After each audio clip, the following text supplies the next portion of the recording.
The history of Umbro begins in 1924, when brothers Harold and Wallace Humphreys, young entrepreneurs from Wilmslow in Cheshire, England, decided to open a small sportswear business. The timing was favorable. English football was experiencing rapid growth, with clubs becoming more professional and competitions attracting ever larger crowds. But there was still a gap in the market for specialized suppliers of quality uniforms and sports equipment. With this vision, the brothers founded Humphreys Brothers Limited, which quickly became known as Umbro, a shortened version of Humphreys Brothers. From the very beginning, the brand stood out for its custom-made uniforms, using durable fabrics and designs tailored for athletes' mobility. This commitment to quality caught the attention of local clubs, which began ordering their uniforms directly from the new company. In the early years, production was handcrafted and family-run. The clothes were made in a small workshop with the brothers themselves handling every step, from liaising with clubs to sewing and delivering the uniforms. This close relationship with customers was key to building long-lasting partnerships and establishing the brand's reputation. Throughout the 1920s, Umbro grew alongside English football. In addition to supplying amateur and semi-professional clubs, the company began to work with higher-profile teams looking for better-performing materials. At the time, the designs were still simple: cotton shirts, often long-sleeved with few visual elements. But Umbro stood out for its durability and perfect fit, qualities that quickly won over players. By 1930, Umbro had already moved beyond the stage of a small workshop and transformed into a recognized name in the British sports scene, with a solid client base and growing recognition among important clubs. Between 1931 and 1950, Umbro transitioned from a promising local manufacturer to one of England's most respected sportswear brands.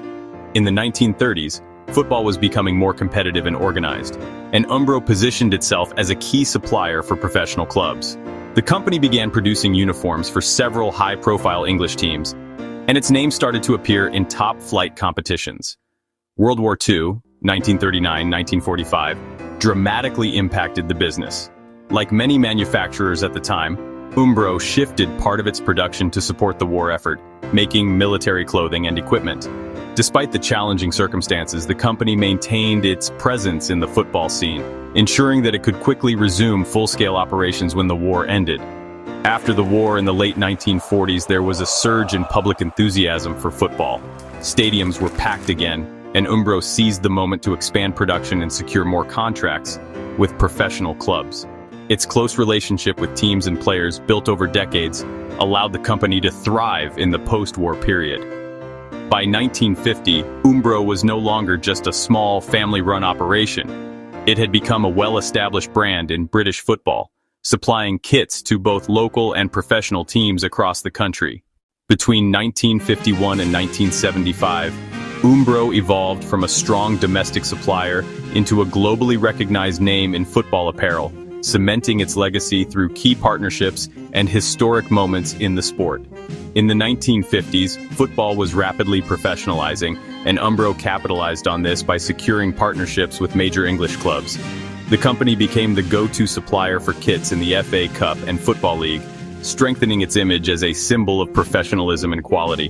The 1950s also marked the beginning of Umbro's international ambitions, as it began supplying kits to clubs outside England, expanding its footprint across Europe and beyond. The 1960s were a golden decade for Umbro. The brand's reputation skyrocketed when it produced the kit worn by the England national team during the 1966 FIFA World Cup, the year England lifted its only World Cup trophy. This single event cemented Umbro's status as the leading football apparel brand in the country and gave it massive international exposure. During this period, Umbro also developed partnerships with several other national teams and major clubs, strengthening its dominance in the sport. By the 1970s, Umbro had fully embraced the idea of blending performance with identity, introducing kits that were not only functional but also visually distinctive, incorporating crests, stripes, and unique designs that gave clubs a stronger on-pitch identity. The company's expansion into more markets, including South America and Africa, broadened its influence globally. By 1975, Umbro was a household name in world football, known for its heritage, craftsmanship, and close relationship with the sport's biggest teams and tournaments. Between 1976 and 2000, Umbro faced new challenges with the rise of global sports giants, but managed to stay relevant by innovating and deepening its connection to football culture.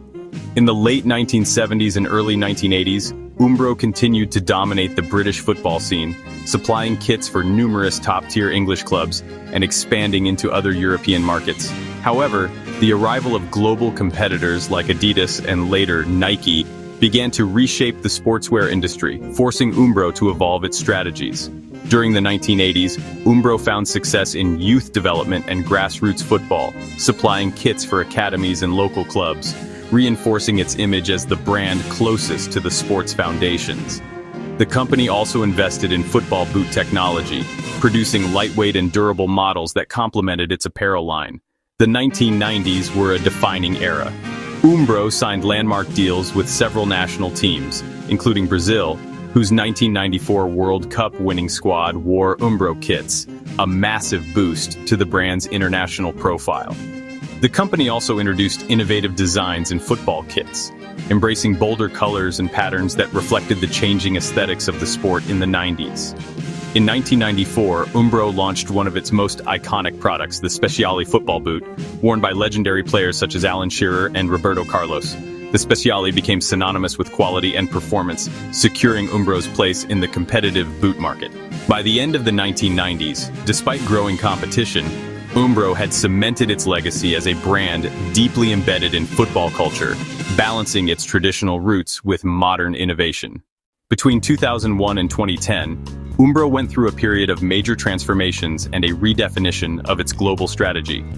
In the early 2000s, the brand maintained a strong presence in football, supplying kits for major clubs and national teams, including England, one of the company's most iconic partnerships. However, growing competition with giants like Nike, Adidas, and Puma demanded a renewed identity and more robust investments. In 2007, an important milestone occurred. Nike acquired Umbro for about $580 million. The acquisition aimed to strengthen Nike's presence in football by leveraging Umbro's tradition and its portfolio of clubs, especially in the United Kingdom. Under Nike's management, Umbro gained new resources to modernize its products and expand international distribution.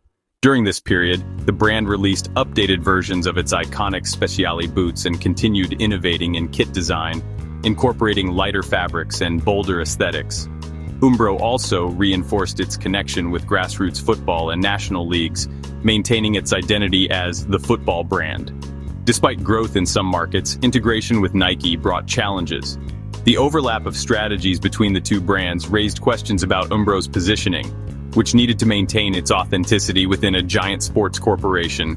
By the end of the decade, Umbro had modernized and expanded its global presence, but faced the challenge of balancing tradition and innovation in an increasingly competitive landscape. From 2011 to today, Umbro has undergone a new phase of restructuring and global repositioning. In 2012, Nike decided to sell Umbro to Iconix Brand Group for approximately $225 million, aiming to focus on its own football division. Under Iconix, Umbro returned to its roots, focusing more on its traditional identity as a football-centric brand with a strong presence in club and national team partnerships. Throughout the 2010s and 2020s, Umbro rebuilt its portfolio, supplying kits for well-known teams worldwide, including West Ham United, Werder Bremen, PSV Eindhoven, and several South American clubs. The brand also invested in retro collections, reviving classic designs that appealed to nostalgic fans and the streetwear audience. Umbro maintained its strong presence in grassroots football and national leagues, reinforcing its image as an authentic, community-focused sports brand. In addition, the company strengthened its operations in emerging markets like Latin America, Africa, and Asia, regions where football continues to grow rapidly.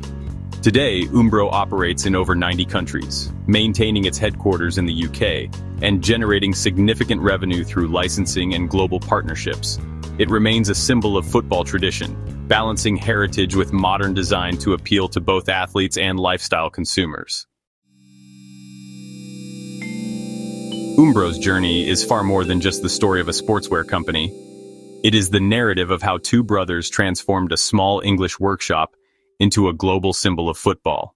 From the very first handcrafted kits, made with meticulous attention to detail for local clubs, to outfitting World Cup champions and some of the greatest teams and national squads in history, Umbro built a legacy that spans nearly a century. Even in the face of crises, market changes, and fierce competition from industry giants, the brand has kept its essence alive, combining tradition, innovation, and an undying passion for the beautiful game. Today, Umbro is not merely a supplier of sports gear, but a true cultural emblem of football, continuing to inspire athletes, clubs, and fans alike, proving that when a brand is born with soul and purpose, it stops being just a name and becomes part of the sport's history. If you enjoyed the video, give it a like, subscribe to the channel, and turn on the notification bell.